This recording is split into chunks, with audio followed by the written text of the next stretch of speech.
DJ Aslan. MC Stephen. Crazy Ossi. Gel bana seviyorum, bana bir daha demeni istemiyorum. Seni kitabını ver, tutamazsın.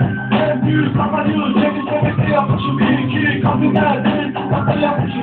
Seni gideceğimi ben tutamazmışım. Gerçeklere gitmem, bunu söylesene bana karşı olan hislerine açıklamaz mı? Arayıp hakkı durmaz mı?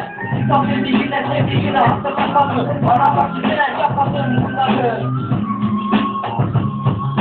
Ne zaman gelirse bana sarıldın, seviyorum diyerek parama yapmadın. Hiçbir zaman yoksa beni hatırlamadın.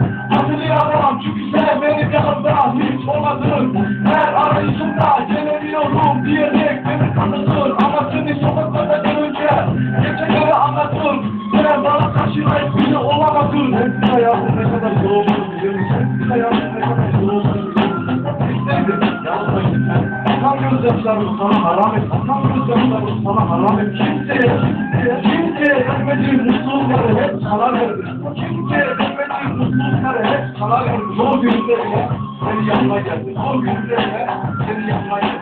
Senden ufacık bir sevgi istedim. Çok istediysen, çok istediysen söyleyebilirim.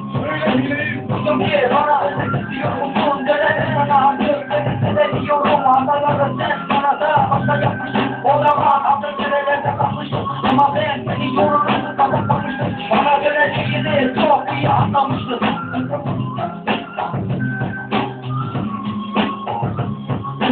Bu hayatta benim kadar seveni bulamadım. Ama sana karşı olan tepkimi ben çoktan kapattım.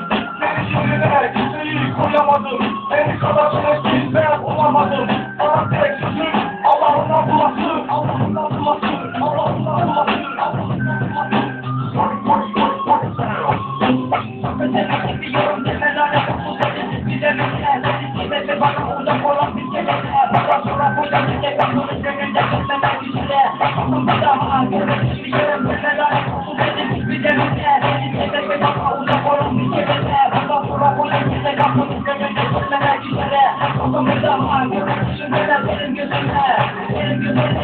Benim gözümde.